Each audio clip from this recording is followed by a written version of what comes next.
Hello, welcome to Writing Quest. My name is Brendan Pugh, and today we have a special guest, Nicole Wilbur, and I'm super excited to have her on. She has another writing channel, and so I'm really excited to talk to you about writing and all those things. Yeah, excited to talk to you too. Yeah. Okay, so my first question is mostly just kind of what's your background? Where did you start with writing, and where did it all come about for you? Yeah, that's a good question. I've just kind of been writing forever, honestly. Like, there's little stories that my parents kept from when I was like 4. Kind of wrote all through when I was little. I wrote a couple novels in university and in high school. And then I guess it was like October of 2019. I was in my master's and I kind of sat down and I was like, you know what? I'm gonna do this seriously. And so I just have been trying to write really regularly since then. Started the YouTube channel, made the website, all the stuff. Yeah. And how long have you been doing your YouTube channel for? Just over 3 years, actually. It's been a while. Yeah, I think, what am I at? 2.5? I'm Yeah. pushing 3. I'm getting close to 3. So, It was a yeah. COVID channel for sure. Yeah. Yeah, mine's kind of like that. Yeah, Yeah. pretty close. Yeah, I Very think I started fun. in April of 2020 or something. Yeah.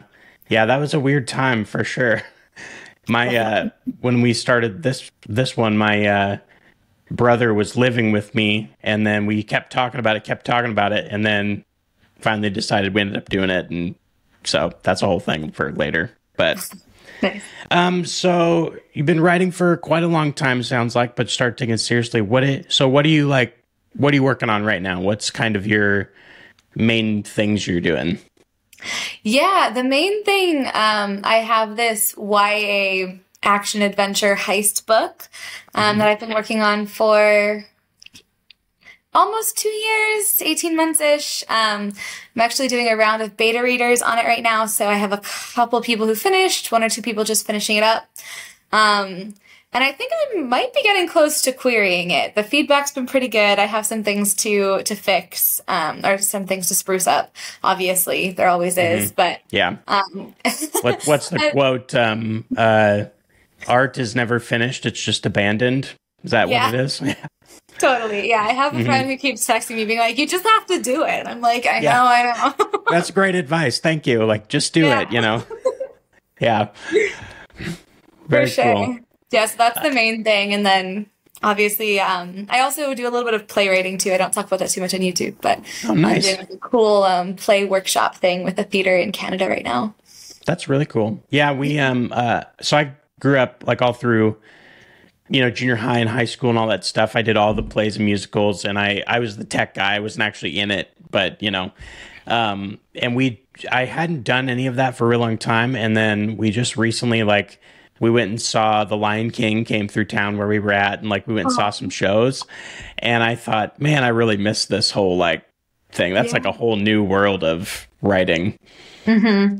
Yeah. No, for sure. It's a little group of a bunch of really great writers, a lot of whom are like actors and stuff. So I feel a little bit out of my depth, but it's super fun to try to write in like a new medium, and I love the theater. So I Yeah. was just at the Edinburgh Fringe too. It's really That's cool. cool.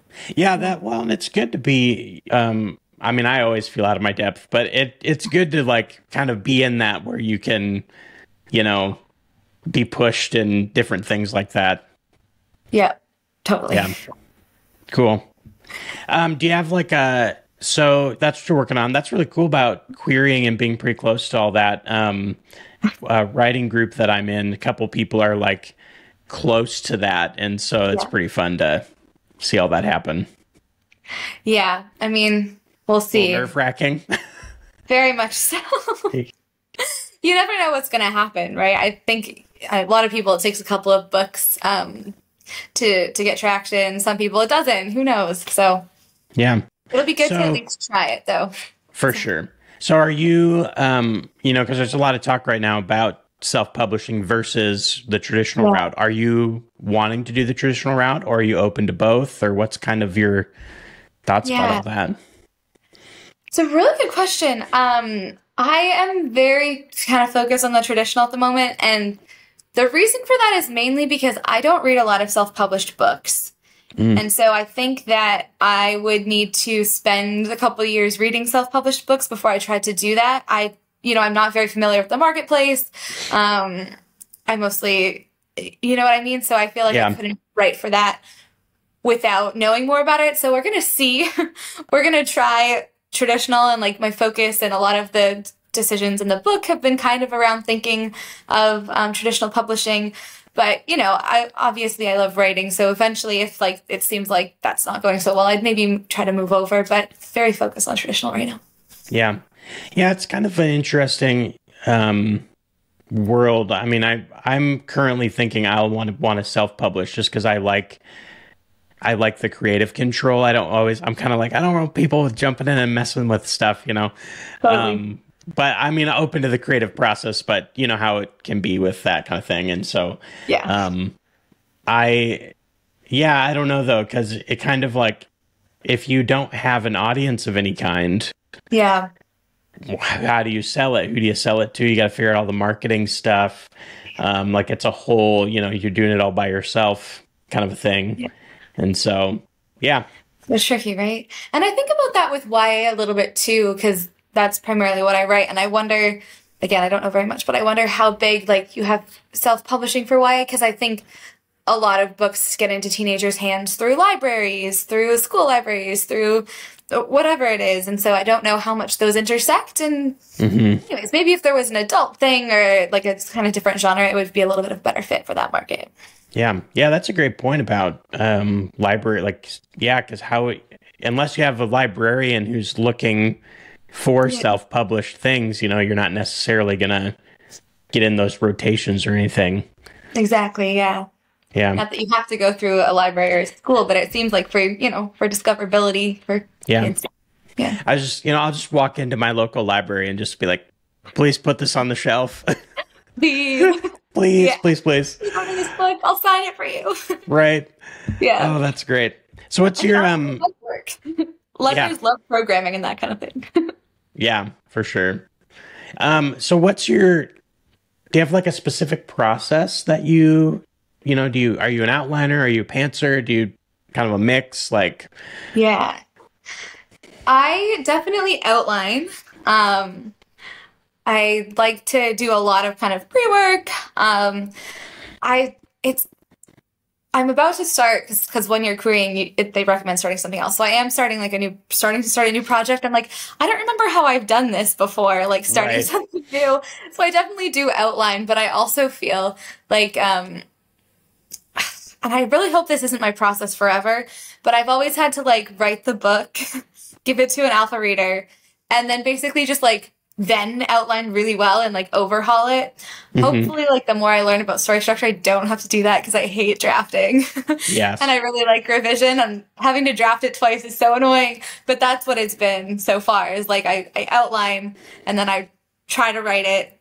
I write like 20,000 words, it gets messed up. Do another outline. I write the whole book.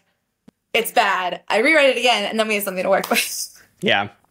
Yeah, and it's so funny, like, it seems like even no matter how much you outline, like, so I like writing prose. I just don't like it, especially the first time around, like the draft, you're just like, as you're writing it, it's like, I know this is terrible. I just know it is like, so I totally understand that. And I like to outline, and sometimes it stops me from writing the words because I'm like, what if it doesn't connect right, or what if it doesn't, and then I just get paralyzed. I'm like, you just got to power through and figure it out.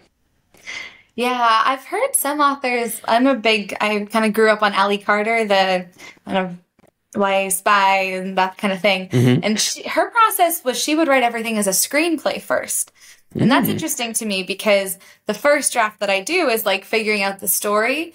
And I'm just like you, where I'm like, I know I'm going to get rid of this description and it's really bad. Why am I writing this? And so part of me wonders if maybe for this upcoming one, if I'll try to do something of like screenplay style just to get the story down rather than, trying to make it. But then you mess up the voice. I don't know. Yeah. Well, so I write fantasy stuff. And so the problem I always run into as well is like when you in fantasy, especially if you do it like in a world that's not Earth, you have to explain everything. You have to like nobody can see what it looks like unless you tell them. So sometimes I'm like, I'll write a bunch of description and I'm like, I know a lot of this is going to go, but at the same time, like, I don't know what has to go and what needs to stay because, you know, some of it, like if you created a random creature and nobody knows what that looks like, well, you have to tell them at some point, you know?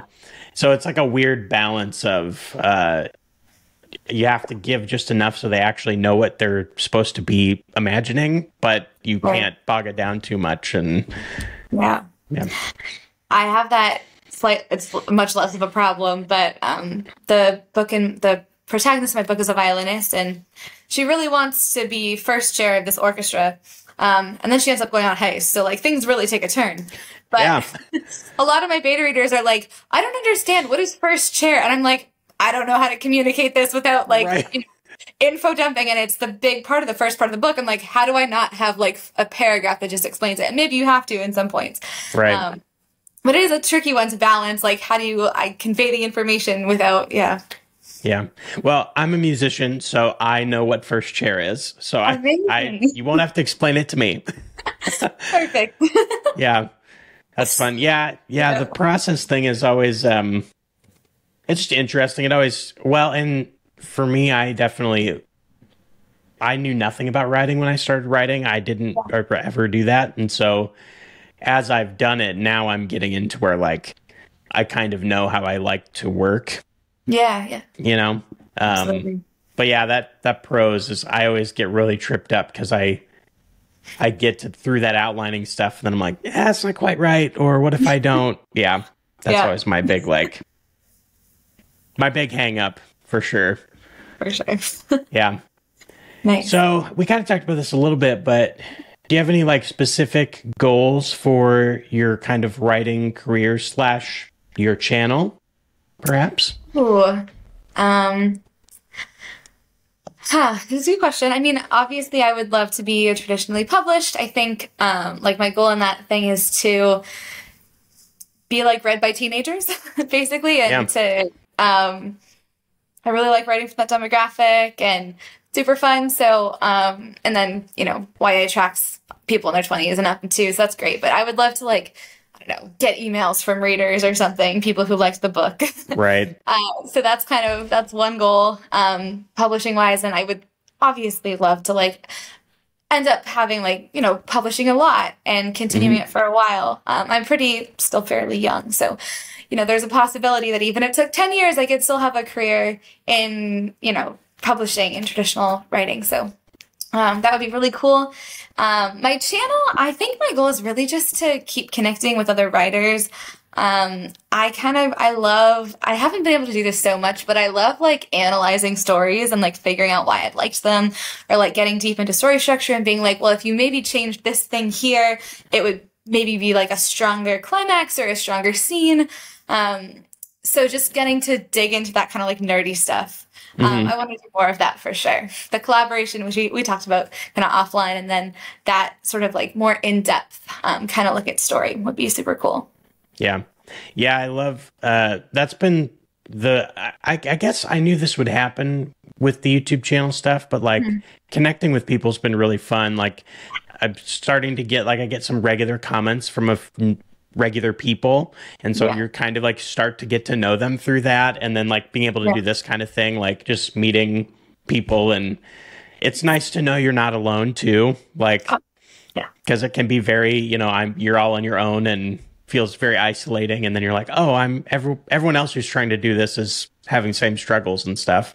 And it's cool, everyone gets to kind of cheer each other on.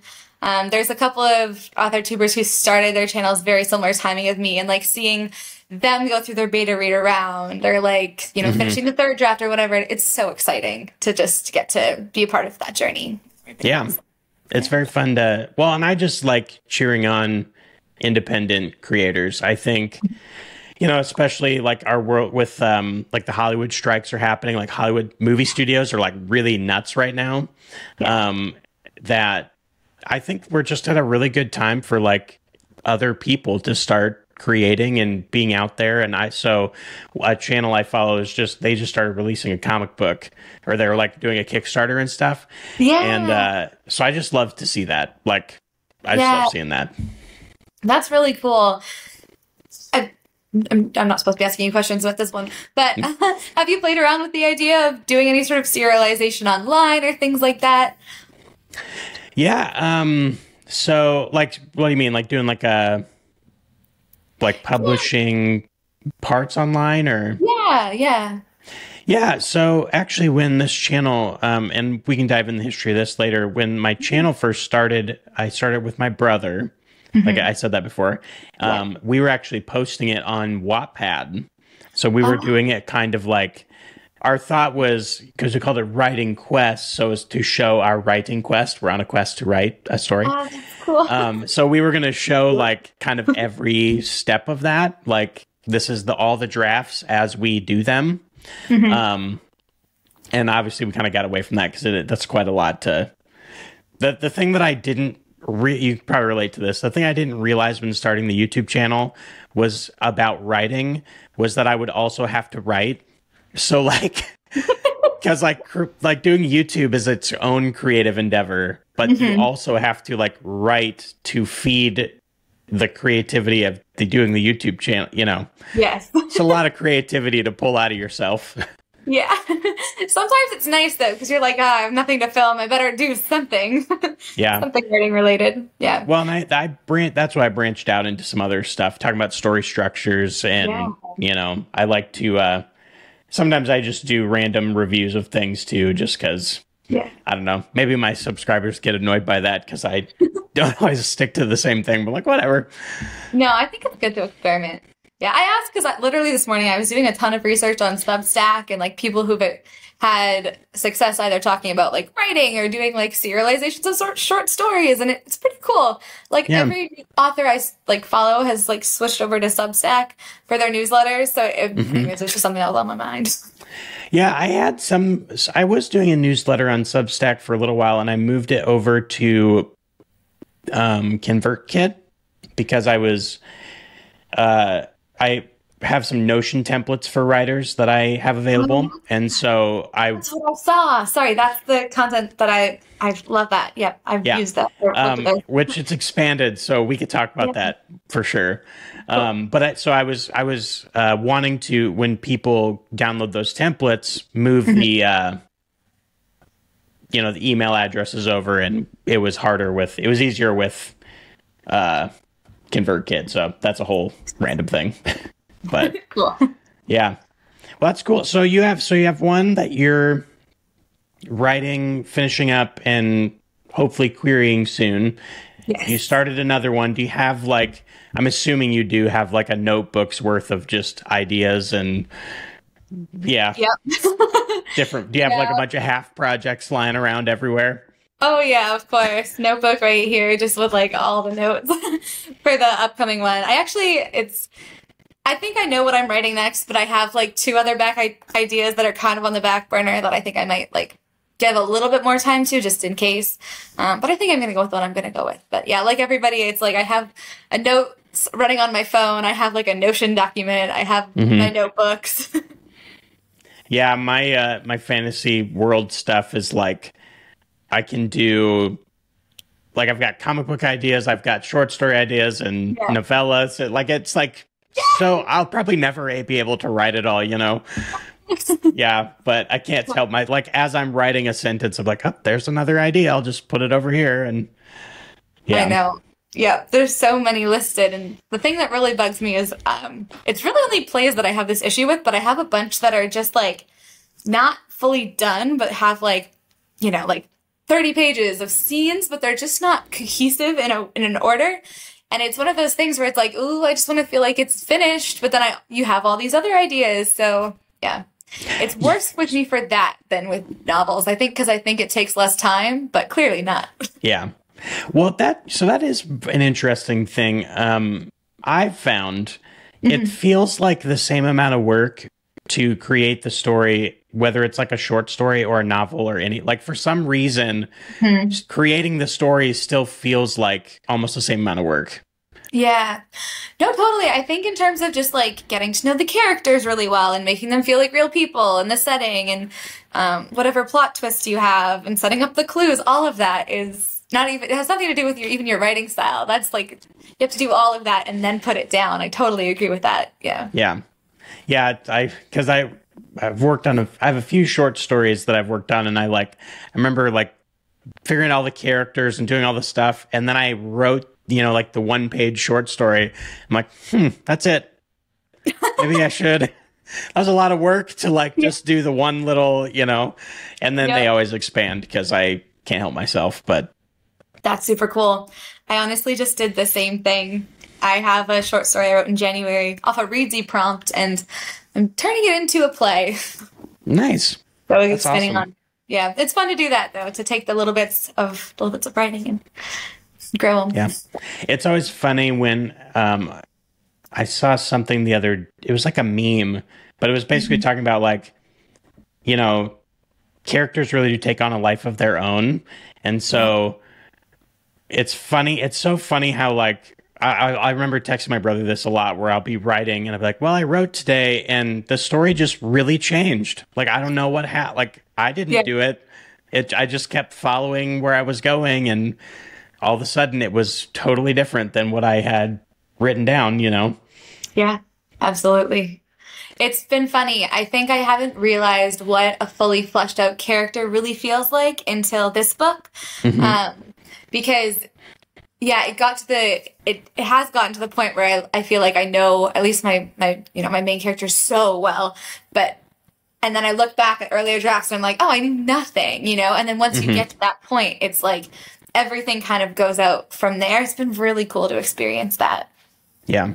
Yeah, it's cool to see. I've been working on mine for a very long time, mostly because when I started, I just had no idea how to, I had no idea so much that when I sat down to write it, I felt so silly being like, I'm going to write a book. Because I had never, in school and stuff, writing was my least favorite thing to do. I only took the bare minimum classes because I just didn't want to do it. And so, yeah, but I don't know, it grows on you, I guess. For sure. Yeah. It is funny. I know so many people who will be like, oh, I could never write a book, or I had a friend when we were 10, and it was like, what do you want to be when you grow up? And she said, well, I couldn't write books, but I can read them. I could be an editor. And I was like, girl, looking back, it's everyone kind of stops themselves, and it's to be able to then go forward, even when you're feeling silly, and try it, I think is really impressive and really brave, because so many people are like, well, I just couldn't. Yeah. Because I don't know how. It's I had no idea how. You didn't know how, but then you do it. Yeah. Well, and you have so much more time than you think you do. I just turned 34 this year, and that gives you a little more perspective of oh, you have a lot of time in your life. So when you're younger, when you're in your early 20s and late teens, you just think if I don't do it now, I'm never going to be able to do it. Yeah. Ever, but then you think about Tolkien was in his 50s and 60s when he was putting out Lord of the Rings. And so I've had to remind myself of that a lot when I'm working, and I'm I just don't know if I'm ever going to get this done. But I'm I have time. I'm not, even if I publish it when I'm 40, I'm still only 40, Yeah. So 100%. Yeah. Sometimes it just feels like Sisyphus. I was definitely at that stage a few months ago. It's oh my God, there's so much work. It's going to I'm never going to finish, but you do. Yeah. Well, especially when you look at it sentence by sentence by sentence, and you're this is a long book to go And so, yeah, it does feel like that. It's never going to end sometimes. Yeah, for sure. Yeah. Yeah. Very cool. Well, is there anything else you want to let people know about or say, or where can we find you? All that kind of stuff. Yeah. My YouTube channel is Nicole Wilbur. I have a website. I have started, moved my newsletter over to Substack very recently, so that's there. There's a link. Super cool. I've been playing around with that. And yeah, I do lots of like craft book reviews, try to talk about stories. Sometimes kind of, they're not really writing blogs, but just like writing chats and kind of updating on how things are going. So yeah, hop on over. Yeah. And I'll link stuff in the description, and so everyone can click buttons and do all that kind of stuff.